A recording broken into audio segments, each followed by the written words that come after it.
let me introduce our next speaker. Welcome, Regine Gilbert from New York.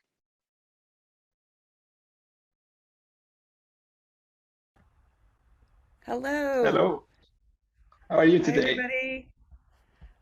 I will tell you, I honestly just got to my office right on time because I was stuck in traffic and I was like, please, please, please, let me get out here on time. So I'm so, so glad that I made it. I was just texting my brother, I just made it. So happy to be here with you all and talk about inclusive design today. Wonderful. Thank you. So Regine is a user experience designer and a professor at NYU Tandon School of Engineering. She is the author of Inclusive Design for a Digital World, designing with accessibility in mind. I can't wait to hear your talk, so I'll leave the stage to you. Thank you so Oh, much. thank you. So let me, and I have video and I didn't get to test it, so I'm hoping that it works. Uh, so Make sure let you me, share with them. okay. So Thank you. let me share my screen with you all. This is our, we've all gotten accustomed to this, and I want to make sure I'm sharing the right one.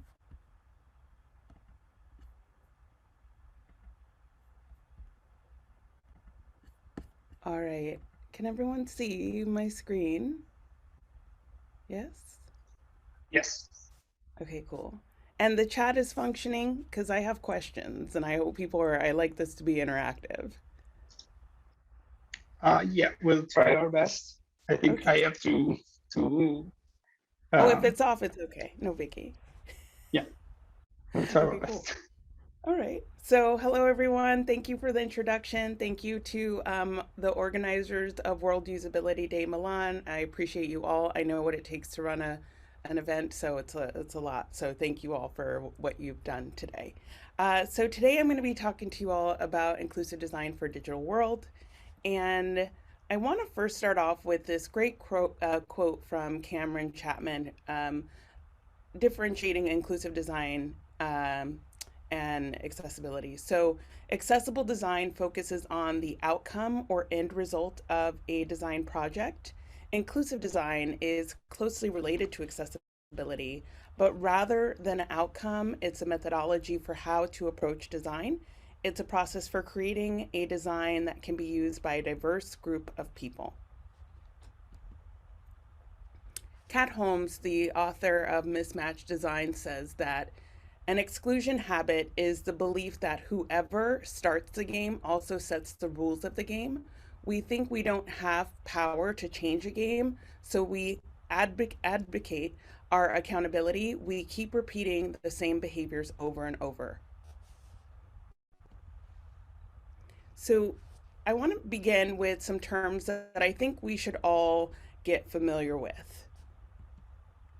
Identity, culture, and technology. So we are in this world where I'm in Brooklyn, you all are all across the world, and we have to think about the fact that we are no longer in a space where we're just dealing with folks within our own culture. We're now dealing with folks from all over the world. So there's identity management, which is the way individuals make sense of their multiple images concerning the sense of self in different social contexts. So the way that you are at home is not the way that you are on this Zoom, right? The way that you are at home or with your friends is totally different than the way you are at work. And there's self reflexivity, which is a process of learning to understand oneself and one's position in society and learning about others. It's important to remember that the study of culture is actually the study of other people. And I think in design, we're constantly doing that. We're constantly learning about others. And then there is ableism. So, ableism is discrimination and social prejudice against people with disabilities or who are perceived to have disabilities. Ableism characterizes persons as defined by their disability and as inferior to the non disabled. Ableism is systematic, it's institutional, it's the institutional devaluing of bodies and minds deemed deviant, abnormal, defective, subhuman, less than. Ableism is violence. And so some questions to ask yourself are, do you include people with disabilities in your design process? Are your design solutions intended to be used by your future self? And does your product promote an inclusive language? Another one is assumptions. We all have them. So our inferences and ideas are often based on assumptions that we haven't thought about critically. A critical thinker is attentive to assumptions because they are sometimes incorrect or misguided. So some questions to ask yourself are, what are your assumptions about what the people and the context that you are researching or designing for? And have you double checked the truth of your assumptions? Another one is bias. So bias is disproportionate weight in favor of or against one thing, person, or group compared with another, usually in a way to be considered unfair. Self-correction against implicit or unconscious bias takes a lot of conscious work. So the question is, have you acknowledged your bias and tried to counter them by trying to understand the perspective of others? And self-awareness. So self-awareness is having a clear perception of your personality, including strengths, weaknesses, thoughts, beliefs, motivation, and emotions. Self-awareness allows you to understand how other people perceive your attitude and your responses to them in the moment. So a question to ask is, how can you become self-aware enough to realize how self-aware you are not? And you play an active role in change and transformation, whether you think you do or not. You have the agency to question what is happening around you and to take action as a response. Design may be one form of response. So the question to ask is, what are the attitudes needed to be a manager, change agent, facilitator, or researcher? So all of these come from this lovely deck of cards called the Designer's Critical Alphabet, created by Leslie Ann Knoll, PhD, and it's available on Etsy. I have friends who use this when they're working on projects to make sure that they are making the most inclusive and accessible experience they possibly can. So I recommend folks go out and get these and also check out her website. So the truth about design is that everything around us has been designed, even systems of inequality. And as somebody who is an advocate for accessibility and inclusion, I see it all the time, right? We see it all the time. And we're oftentimes part of it, right? In part because we don't question things. And it's part of it. We need to keep our jobs, right? So there's a fine line, I will say, because and I want to stress this, is that I don't think anyone should press so hard that they are stressing themselves out over trying to make things, fair and equal. I think that you need to always take care of yourself first, because that is super, super important. So I have a question, and you said, well, the chat's not working. It is? I think we can try, yeah. I'll Okay. relay the answers to you. Okay, cool. So my question is, how do electronic means of communication like email, internet, social media differ from face-to-face interactions? Just throwing it out there. How do we communicate differently with email, internet, social media than we would face-to-face?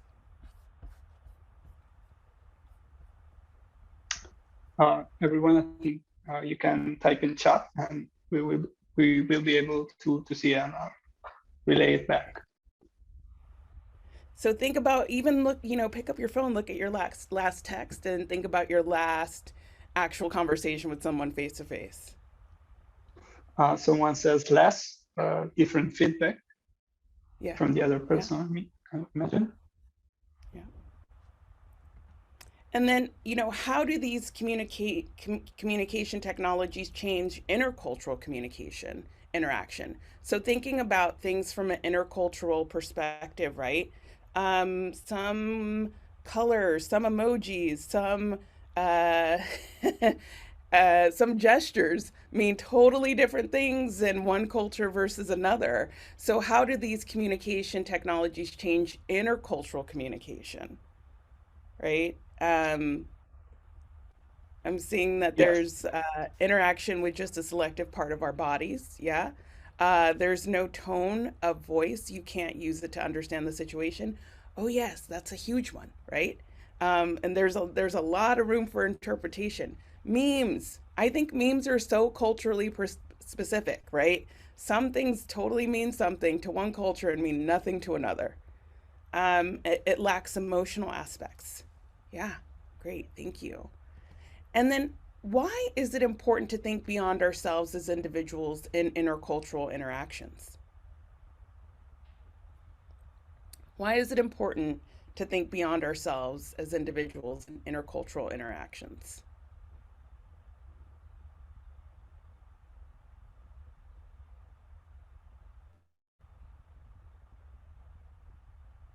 Any thoughts?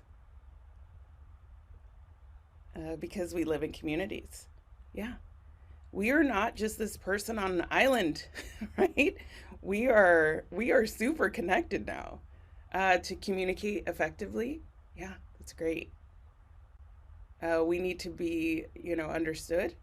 Yeah, and we need to understand to enrich ourselves. Yeah, and we have that opportunity, I think, on a daily basis with our interactions. So I want to get into next getting an understanding of what we're doing, right? We all do work with technology, and I'm gonna just do high level covering of the web content accessibility guidelines. And there's four areas of the web content accessibility guidelines. I have an image here of vision with an eye icon with a slash through it, hearing with an ear with a slash through it, motor, it's a phone icon holding a cell phone, and then I have cognition with a head image icon with a question mark inside. So vision, hearing, motor, and cognition.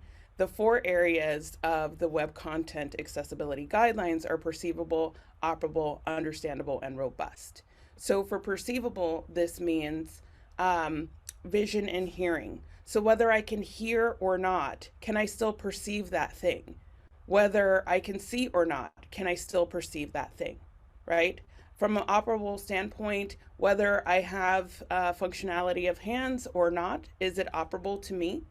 From an understandable perspective, can I understand this no matter what state of mind I have?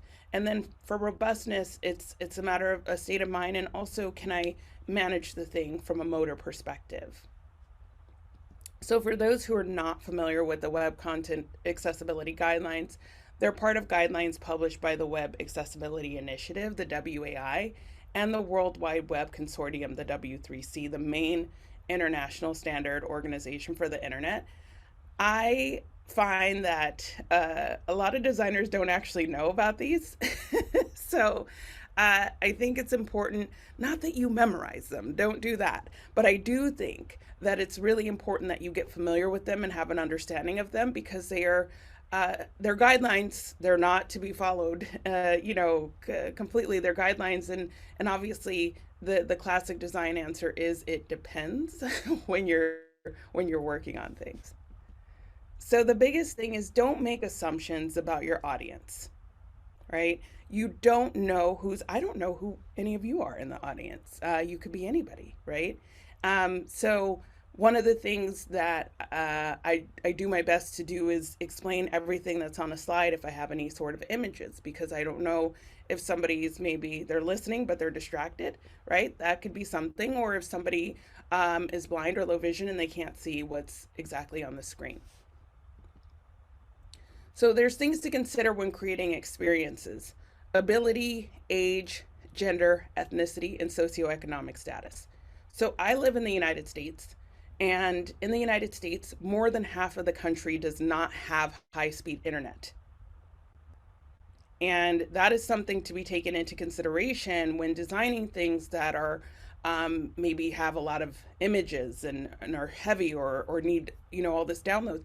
That is something that maybe, you know, some folks are not able to do. I think oftentimes we don't think about designing with poor people in mind, right? Everything is based on I have my iPhone or I have my latest Pixel device and, you know, I'm doing the thing, right? But the truth is, we need to consider everyone. There are over 1.3 billion people, over 1.3 billion people worldwide with disabilities. This constitutes an emerging market similar to the size of the population of China. So when you think about how many people that is, it's quite vast.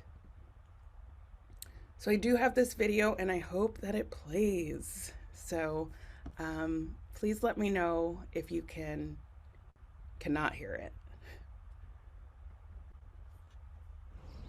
A shop called What's in Store is open for business. Security cameras show that nearly all the products on the shelves are blank and have no information on them. A woman walks into the store. She looks at the blank products and is very confused. Is there anything you're particularly looking for? An explanation? One by one, more customers enter, each as confused as the last. What's all this unmarked stuff? It's just regular food. What's the deal? How can you tell what's what? They don't even have signs. A woman points to some tins. Is this a different item to that? Not necessarily, no. This is crazy. Are you sure this isn't some kind of massive joke? So you don't know what it is? No, I don't. No, you know, obviously, but how do we know? No, I don't know either. A title reads, everyone should have the right to know what they're buying. Yet 9 in 10 blind and partially sighted people find it difficult to access crucial information on packaging. There's no nutrition value, there's no fat, there's no salt, there's no sugar written on the labels. What do you know what you're getting? What if you have a nut allergy? Good question. My mind is working overtime right now trying to figure this stuff out. So just imagine if this was your regular shopping experience, like if you went to... This is the regular shopping experience for somebody who's partially sighted or blind. Right, I see. Quotes from people with sight loss read, I have to depend on others to read it for me. It's denying us our independence. I want manufacturers to take notice. A title reads, we're working with brands and supermarkets to make their packaging more accessible, but there's still more work to do. Find out how you can help at rnib.org.uk. RNIB. Okay, let me make sure this is playing again. So I would love to hear any feedback on that video and what folks think.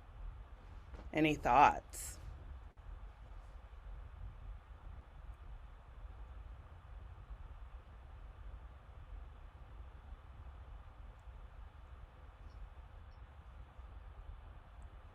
And that was amazing.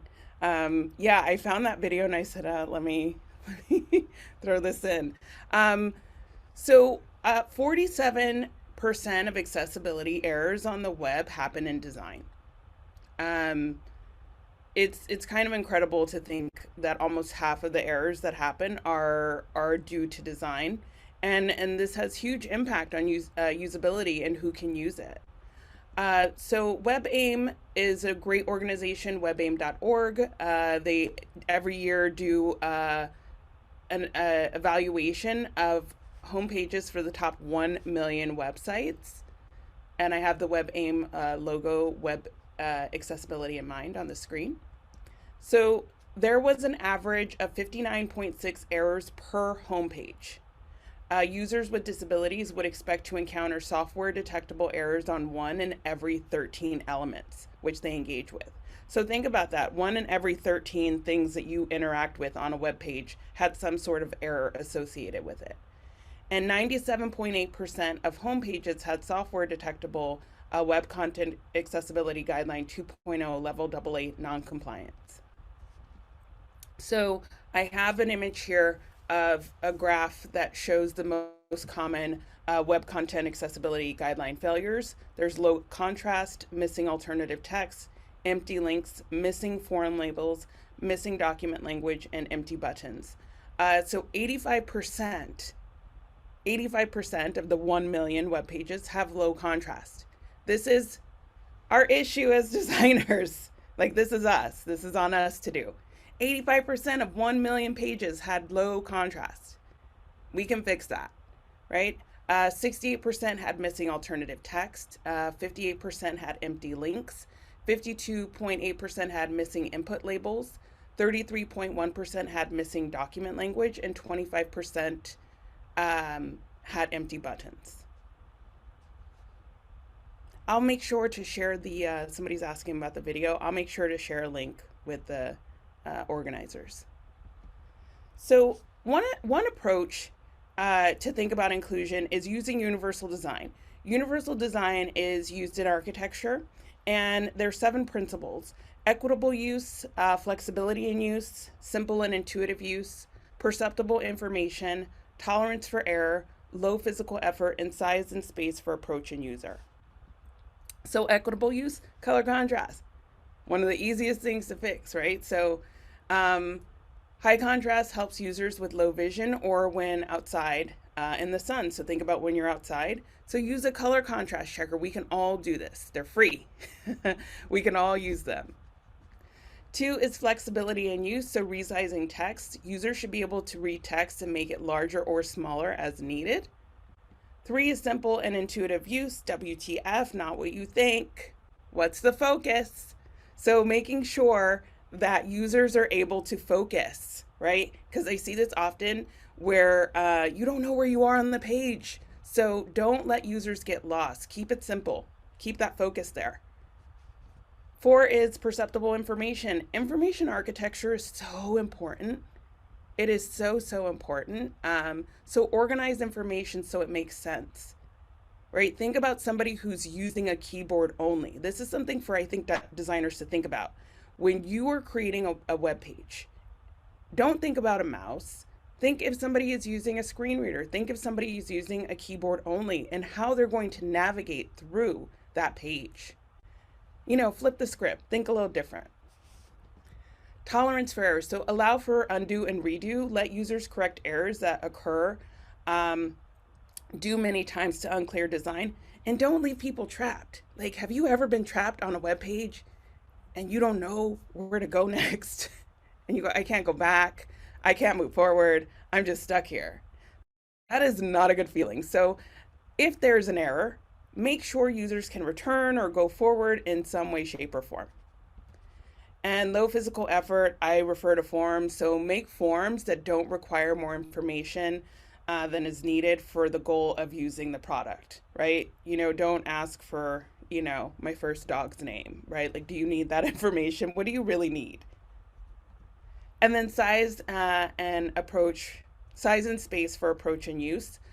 Think of all your users. Users may not have use of both hands or may use alternatives to keyboards, right? There are people who use foot pedals. There's people who use so many different assistive technologies. So some things you can do is left align your text. So left align text is easier to read. This is very Western centric. Like if you have a language that's on the right side, then obviously, you know, right. So when text is centered, it can be difficult for those with dyslexia or cognitive disorders to read. Avoiding use of all caps. So use of all caps can cause cognitive overload. Plus, it could seem like somebody's yelling, depending on your culture, because in some cultures, all text is, you know, all caps is yelling, unless it's like your parents or sometimes they, you know, they do that stuff. So if you do use all caps, use it for short phrases. And adding alternative text. So alternative text should be provided for all images that convey meaning. Alternative text is good for folks who use screen readers or who may be in an area with slow internet connection. So incorporate inclusion and accessibility from the start. What can designers do? You get information, you get experience, and that is knowledge. And share. Share your knowledge with others. If you start small and build on what you have, you can continue to multiply that into something greater. While picking up all the valuable lessons along the way, you learn all the secrets of the game all the secrets of the game on your way up, and share them. Share them, right? So my last question for you all is, what will you do to make a more equitable future?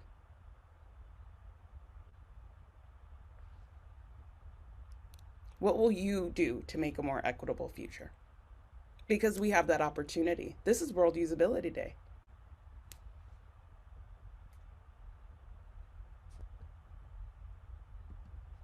And thank you.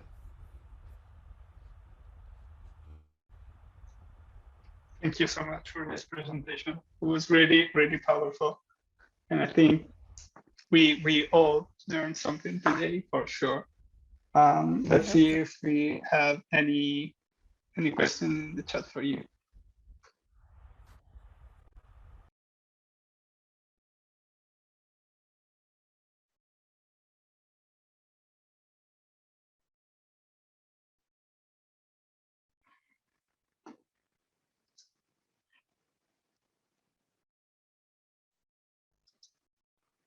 Just a second. Someone is still typing a thing. In the meantime, let me ask you a question. I don't know. How do you think we can all try to convey this message to the rest of our organization to make accessibility a core value our companies can provide for every product? I think sometimes it gets lost, unfortunately. Yes, a majority of the time it gets lost. I think that I believe in starting small and planting seeds. I think that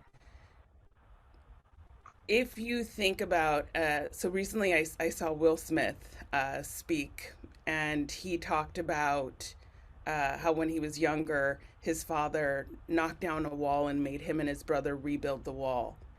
And it took them over a year to rebuild the wall. And he just kept getting overwhelmed every time he had to think about rebuilding the entire wall. And his father told him, don't focus on building the wall. Think about laying each brick, right? Think about laying each brick. And I think that we can think about in our organizations, how can we start to lay bricks so that eventually we do have a system in place that is supportive of accessibility and inclusion.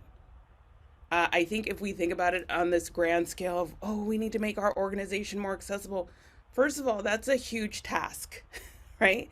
Which includes educating a lot of people, including yourself. And it's an ongoing education.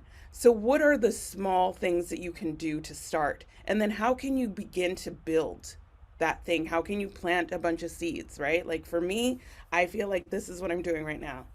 I'm not that Salt Bay guy, but I am planting the seeds of accessibility and inclusion. So one is starting with awareness, right? Are we accessible? Are we not? What can we do better? Right? And then what questions can you start to ask to your team internally? What questions can you begin to ask of yourself? What knowledge can you start to obtain? Really start small, because that's how it works. Nobody like builds a house just like by building it like in a day, right? Rome wasn't built in a day. Nothing was built in a day. So start small is what I recommend. Thank you. Thank you so much. We have a question. Can I just shout out to Matt May, who I was thinking about Matt this morning on my way in, and I owe him so much in terms of his, he's just been an amazing, amazing person and friend, and I am so grateful for him. I just have to say that. Well, thank you. And Matt, feel free if you want to. Yeah. Hello. I think you're mute. It's been so long since I usually. I like stop. I'm gonna cry. I was say seriously, I was like, I'm gonna write, very. I am actually gonna write you because I was like, I'm gonna write, I was driving and I was like, I gotta write Matt. In Italy, Sorry, in you had moments another like this, question. in Italy, in moments like this, we say "Caramba, che sorpresa!" So that's I'm that's sorry, there was wonderful. another Yeah. question. Yes. And the question in chat is how to apply accessibility since the beginning of a project. Okay, so if you want to apply accessibility from the beginning of the project, incorporate it into your plan, incorporate it into your research, right? So are you are you reaching the widest audience as possible? Are you in any way including people with disabilities in the process? And because you want to make sure that you are not designing for but with folks, because that's a big difference too. I think people are like, oh, accessibility.